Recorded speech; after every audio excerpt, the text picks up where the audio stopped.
Friends, मैं राजीव और आज हम लोग देख रहे हैं सॉइल मैकेनिक्स का ऑब्जेक्टिव क्वेश्चन का सेकंड पार्ट।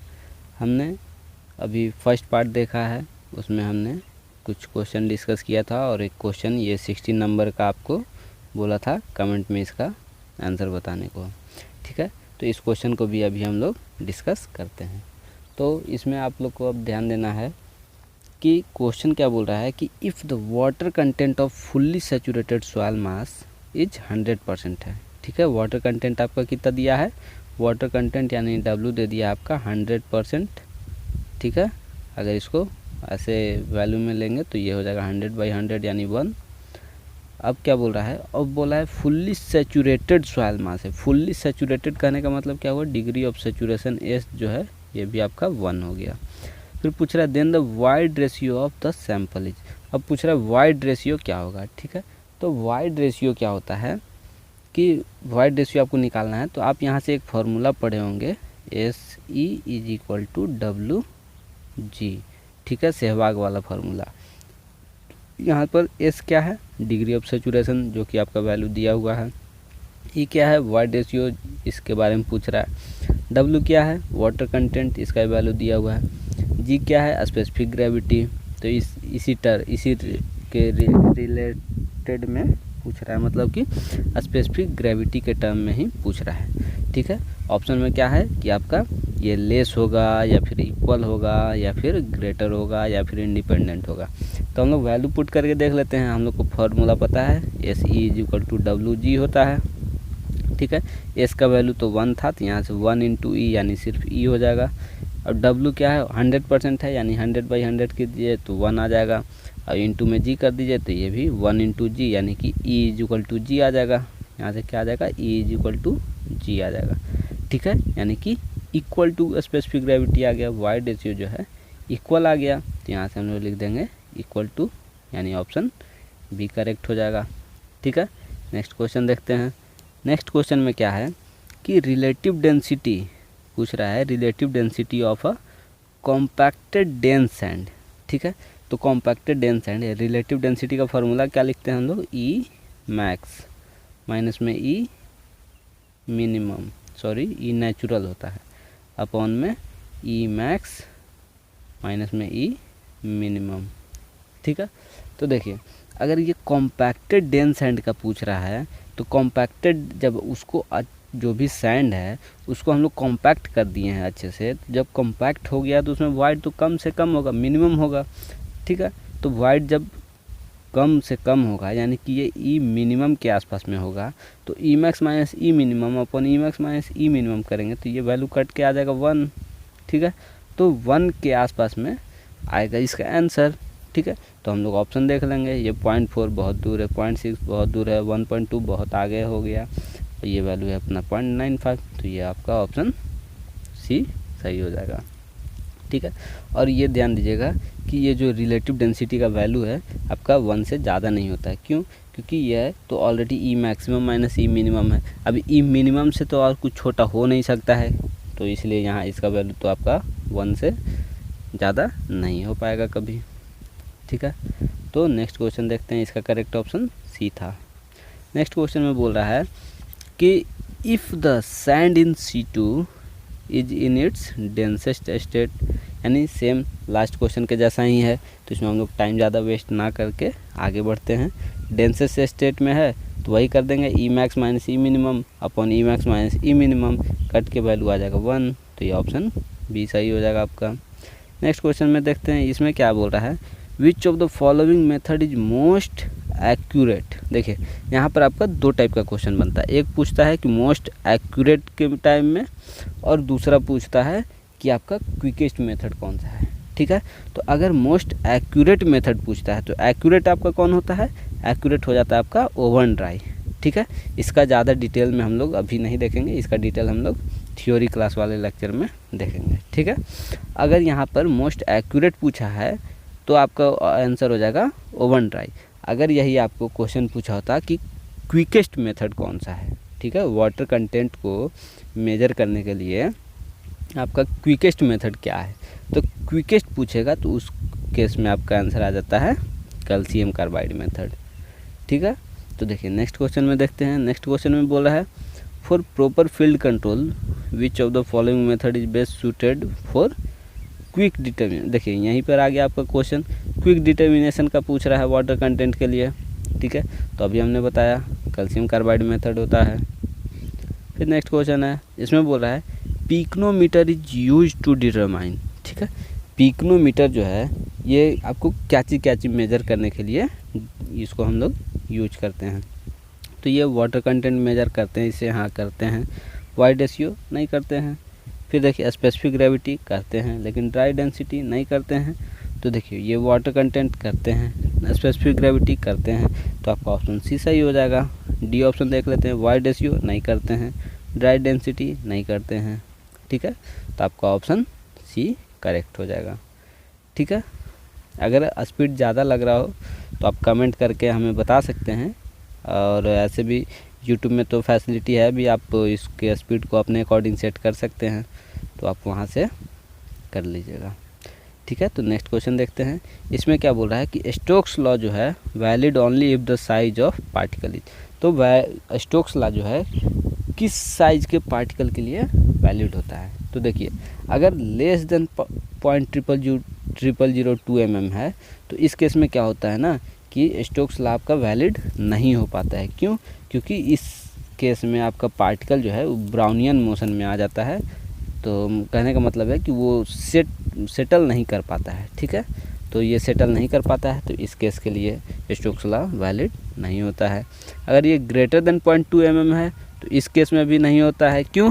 क्योंकि इस केस में आपका क्या हो जाता है कि आपका पार्टिकल एक पे एक मतलब ओवरलैप होने लगता है, ठीक है। तो वो एक पे एक करके जब सेटल होने लगता है तो इस टाइप के पार्टिकल के लिए भी स्टोक्स लॉ वैलिड नहीं होता है। स्टोक्स लॉ किसके लिए वैलिड है? स्टोक्स लॉ वैलिड है डिस्क्रीट सेटलिंग, मतलब सब पार्टिकल अलग अलग सेटल हो। तो इसका कौन सा करेक्ट ऑप्शन हो जाएगा? ऑप्शन सी, क्योंकि सब के लिए तो ये अप्लीकेबल है नहीं, सिर्फ ये 0.2 mm से लेकर के 0.0002 mm के बीच वाले पार्टिकल के लिए ही स्टोक्स लॉ वैलिड होता है, ठीक है। नेक्स्ट क्वेश्चन देखते हैं।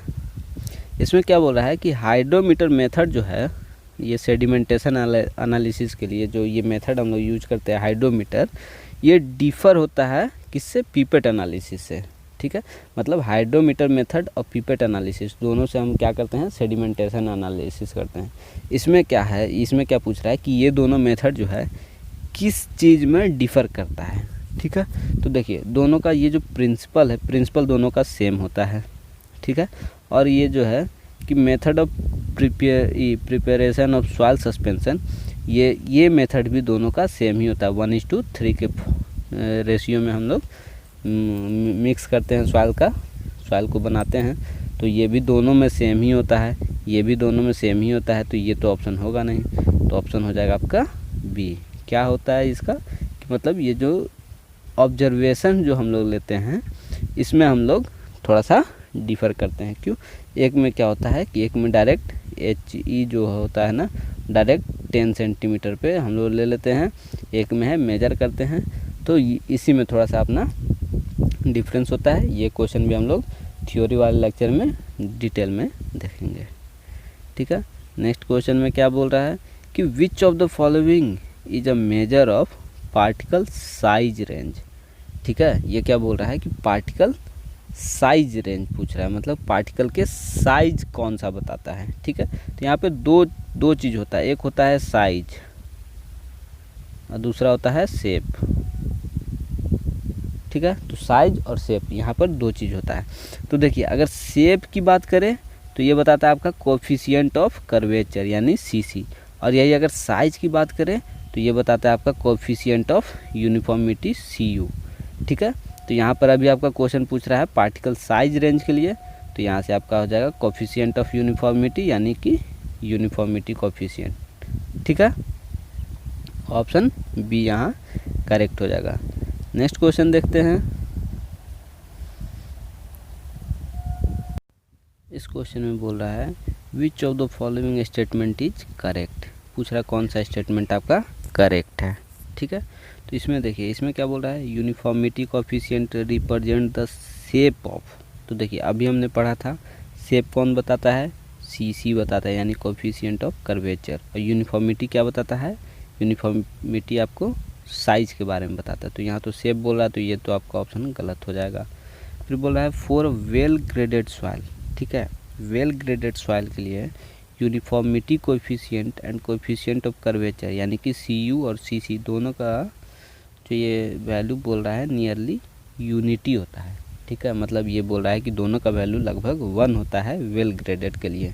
तो देखिए आप याद रखिएगा कि अगर वेल ग्रेडेड है तो उसके लिए CC जो है कोएफिशिएंट ऑफ कर्वेचर का वैल्यू होता है आपका 1 से 3 के बीच में, ठीक है।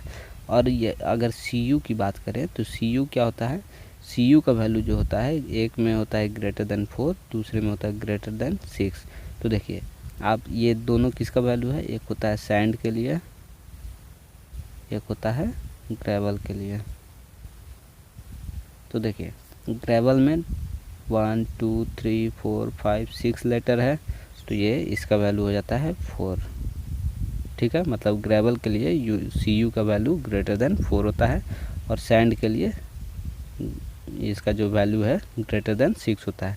मतलब इतना याद रखिएगा, जितना ये वर्ड का मीनिंग है इसका अपोजिट होता है, ठीक है। सैंड में 4 डिजिट है तो ये 6 ग्रेटर देन 6 होता है, और ग्रेवल में 6 है तो ये ग्रेटर देन 4 होता है, ठीक है। तो इसका जो वेल ग्रेडेड होगा उसके लिए तो इसका वैल्यू 1 तो होगा नहीं, ये तो हमेशा मिनिमम 4 से ज़्यादा ही है।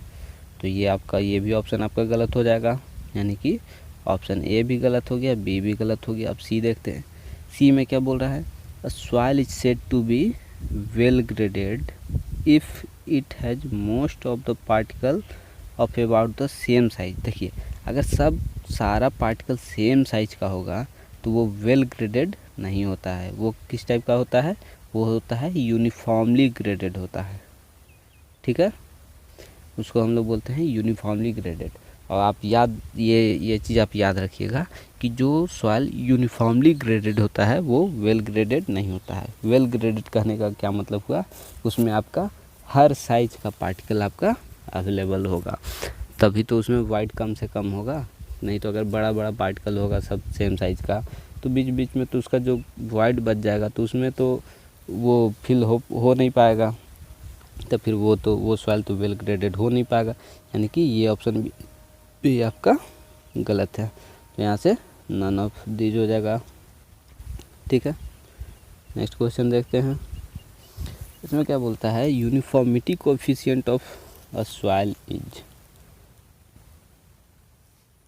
देखिए यूनिफॉर्मिटी कोएफिशिएंट बोल रहा है, तो यूनिफॉर्मिटी कोएफिशिएंट तो अभी CU का वैल्यू हम लोग पढ़े थे, क्या होता है ग्रेटर देन 4 और ग्रेटर देन 6। तो देखिए ऑलवेज लेस देन 1 गलत है, ऑलवेज इक्वल टू 1 ये भी गलत है, इक्वल टू और लेस देन 1 ये भी गलत है, इक्वल टू और ग्रेटर देन 1 तो ये सही हो जाएगा क्योंकि ग्रेटर देन 1 तो है, ठीक है। अब इक्वल टू किस केस में आएगा, ये देखिए अगर यूनिफॉर्मिटी कोएफिशिएंट क्या होता है, CU बराबर D60/D10, ठीक है। D60/D10 होता है आपका यूनिफॉर्मिटी कोएफिशिएंट। अगर दोनों का वैल्यू सेम ही आएगा तो इस केस में आपका ये वैल्यू हो जाएगा 1, यानी कि ये 1 किस केस में होगा, जब D60 का भी वैल्यू सेम हो और D10 का भी वैल्यू सेम हो। यानी कि अगर यूनिफॉर्मली ग्रेडेड जो भी सॉइल होगा उस केस में आपका CU का वैल्यू 1 हो सकता है। और वेल ग्रेडेड के लिए हमेशा 4 और 6 से ज़्यादा होगा, ठीक है। नेक्स्ट क्वेश्चन देखते हैं, इसमें क्या बोल रहा है, according to Atterberg the soil is said to be a medium plastic, ठीक है। मीडियम प्लास्टिसिटी पूछ रहा है, if the plasticity index PI का वैल्यू बताइए। तो ये तो आपको रेंज याद करना पड़ेगा, तो इसका जो होता है अगर 0 से 7 में है तो वो होता है लो प्लास्टिक, 7 से 17 को मीडियम प्लास्टिक बोलते हैं, और फिर 17 से ज़्यादा जो भी होता है तो उसको हाई प्लास्टिक में बोलते हैं, ठीक है। तो यहाँ पर पूछा आपसे कौन सा, आपसे पूछा है मीडियम प्लास्टिक, तो मीडियम प्लास्टिक आपका 7 से 17 के बीच में होता है। प्लास्टिसिटी इंडेक्स उसका कितना होगा, 7 से 17 के बीच में। प्लास्टिसिटी इंडेक्स तो पता है, प्लास्टिसिटी इंडेक्स होता है SPL यानी कि WL - WP, ठीक है। तो ये सब चीज़ हम लोग थ्योरी वाले लेक्चर में और अच्छे से देखेंगे, इसके लिए आप टेंशन ना लें, फिर देखिए नेक्स्ट क्वेश्चन में क्या बोल रहा है कि रेशियो पूछ रहा है कि ये जो रेशियो लिखा हुआ है कि लिक्विड लिमिट माइनस में वाटर कंटेंट अपन में प्लास्टिसिटी इंडेक्स। तो देखिए इस टाइप वाले में बस एक ही कन्फ्यूजन होता है कि ये जो होता है ये आपका देखिए श्रिंकेज रेशियो होता नहीं है, टफनेस इंडेक्स होता नहीं है, ये दोनों चीज़ अलग है सीधा। तो इसमें बस दो ही चीज़ होता है, एक होता है लिक्विडिटी इंडेक्स, एक होता है कंसिस्टेंसी इंडेक्स। तो इसमें आप बस इतना याद रखिए, अगर ऊपर में लिक्विड आ रहा है, ठीक है, यानी न्यूमरेटर में लिक्विड आ रहा है तो ये लिक्विडिटी इंडेक्स नहीं होता है, तो ये कौन सा हो जाएगा, कंसिस्टेंसी। अगर ऊपर में लिक्विड नहीं होता तो फिर आपका लिक्विडिटी इंडेक्स हो जाता, ठीक है। तो ये आपका क्या होता है, ये liquid limit minus water content अपन में प्लास्टिसिटी इंडेक्स, ये आपका कंसिस्टेंसी इंडेक्स होता है। तो ऑप्शन सी करेक्ट हो जाएगा। फिर नेक्स्ट क्वेश्चन देखते हैं, इसमें क्या बोल रहा है, when the plastic limit of soil is greater than the liquid limit. ठीक है, ये क्या बोल रहा है कि प्लास्टिक लिमिट आपका ज़्यादा है लिक्विड लिमिट से, ठीक है। तो देन प्लास्टिसिटी इंडेक्स, देखिए प्लास्टिसिटी इंडेक्स जो है, प्लास्टिसिटी इंडेक्स आईपी, ये क्या होता है, लिक्विड लिमिट माइनस में प्लास्टिक लिमिट, ठीक है। तो ये क्या बोला, ये आपको बोला कि ये जो प्लास्टिक लिमिट है यानी WP जो है, ये आपका ये जो प्लास्टिक लिमिट है सॉइल का, ये आपका ज़्यादा है लिक्विड लिमिट से, ठीक है। तो ये जब लिक्विड लिमिट से ज़्यादा है प्लास्टिक लिमिट, यानी निगेटिव वैल्यू आपका ज़्यादा है, तो जब ये निगेटिव वैल्यू ज़्यादा है तो ये वैल्यू तो आपका ओवरऑल आप इसमें से इसको सब्सट्रैक्ट कीजिएगा तो क्या आ जाएगा, ये वैल्यू आपका निगेटिव में आ जाएगा, ठीक है। लेकिन आप ये याद रखिएगा कि प्लास्टिसिटी इंडेक्स जो है निगेटिव कभी नहीं होता है। अगर इनकेस कभी निगेटिव आता है तो इसको हम 0 ले लेते हैं, तो इसका करेक्ट ऑप्शन हो जाएगा बी, ठीक है। देखते हैं नेक्स्ट क्वेश्चन, इसमें क्या बोल रहा है, इसमें बोल रहा है कि टफनेस इंडेक्स जो है, toughness index is defined as a ratio of, देखिए टफनेस इंडेक्स जो IT इसको डिनोट करते हैं, तो ये IT जो है किस किस चीज़ का रेशियो होता है। तो देखिए IT बराबर, ये तो आपको फार्मूला है, ये तो आपको फार्मूला याद करना पड़ेगा। तो ये क्या हो जाता है, plasticity index upon flow index, ठीक है। तो ये देखिए plasticity index upon flow index का ये रेशियो होता है, तो ऑप्शन बी करेक्ट हो जाएगा। नेक्स्ट क्वेश्चन देखते हैं, इसमें क्या बोल रहा है कि if the plasticity index of soil mass is 0, ठीक है, कि प्लास्टिसिटी इंडेक्स जो है वो 0 होता है किस केस में, मतलब किस टाइप के सॉइल में। तो देखिए जब भी प्लास्टिक नहीं है, ठीक है, यानी कि प्लास्टिसिटी इंडेक्स क्या होता है, WL माइनस में WP, ठीक है। ये 0 कब होगा, जब लिक्विड लिमिट भी और प्लास्टिक लिमिट भी दोनों इक्वल हो जाएगा। तो ये जो है ये हमेशा कोहेजनलेस सॉइल के लिए होता है, ठीक है। तो ये देखिए सिल्ट में क्या है, सिल्ट नहीं होगा, क्ले नहीं होगा, क्ले सिल्ट नहीं होगा, ये तीनों जो है आपका कोहेसिव सॉइल में आता है, ठीक है।